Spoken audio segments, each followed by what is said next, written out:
good, thank you. Thank you for taking the time to chat to us today. So the first question is, what business are you involved in?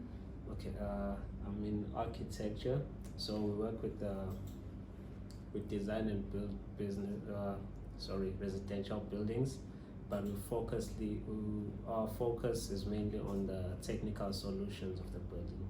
Yes. Yeah, that's what we do. So what has brought you to the Sharks Business Center? Okay, so a friend of mine actually tagged me on Facebook. I found it too good to be true, so I had to see it for myself. I came in, met a lady called Mandy. She took me through, she gave me a tour showing me all the parts of the business center, from the creative room, which I use a lot lately, and right up to the hot desk. Yeah, and I found it quite fascinating because I couldn't believe it the first time, so yeah. Amazing. So what benefits have you found in being here? Okay, the main benefits, I found a lot actually, but the main, I would say, it made me look and sound like a businessman, if I could say so. Because initially it was more of a hobby because I was working from home, and even when I didn't get any revenue, I didn't actually realize. But getting to this space, I get to interact with a whole lot of people, young up and coming entrepreneurs just like I am. And I found out about the concept of scaling up. So having a business work even in your absence. Because mainly I would say I was self-employed. Because without me, the business would collapse. So what have you achieved so far, and what do you plan to do in future for your business?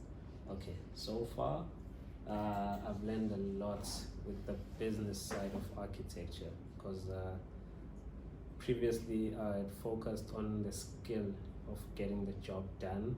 Now I know that you have to market yourself, you have to conduct yourself a certain way, you have to seek funding whenever you get a shortfall, or to get your ideas up and running. And my clients, because I'm from the township of Kwamashu, so I have clients, but I have clients, I'd say, in different parts of KZN. So sometimes it would be difficult for people to get to the township.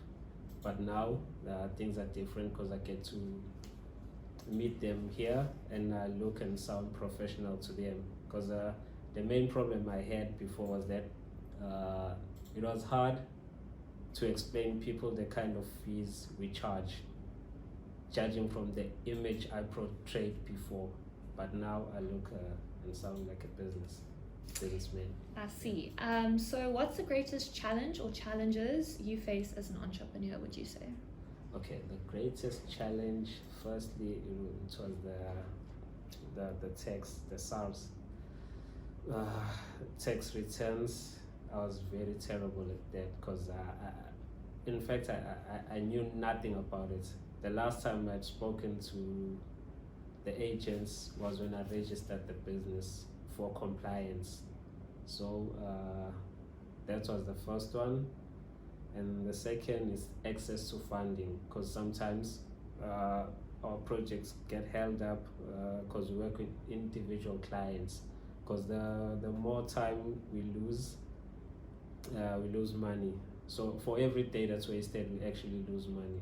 So I need I'd say a mentorship program, because like I said before, I know nothing with regards to the business side of architecture. I thought if I'm good at my skill and I'm able to deliver on time, that will change my fortunes, which hadn't happened up until I got to this place. I'm steadily getting in there.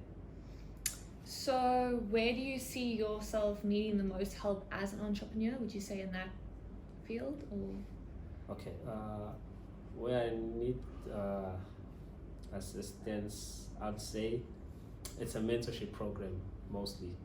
Somebody to guide me through all the processes that I've skipped, because I moved from being a student to an employee and then to running a company. There's a whole lot of steps that are skipped in between. So I'd say, yeah, it's a mentorship program. Awesome. So what do you see South Africa's future looking like as an entrepreneur?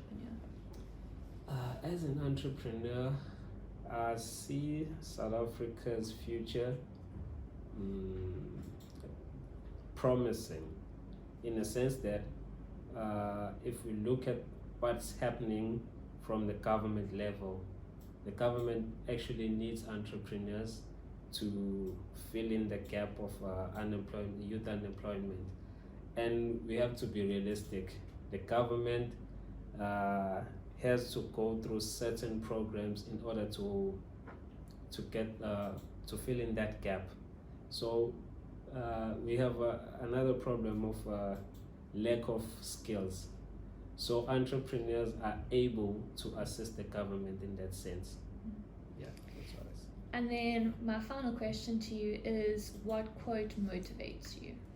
Okay, a quote that motivates me is there's a quote by Usain Bolt where he says that he ran 4 years in order for him to run 9 seconds at the Olympics. But some people just go into something for 2 months, and if it doesn't go their way, they give up. And yeah, that's the one. I don't remember exactly how he puts it, but it's more in those lines. That's perfect. Thank you for that. Definitely speaking on like persistence and to get that success in the end.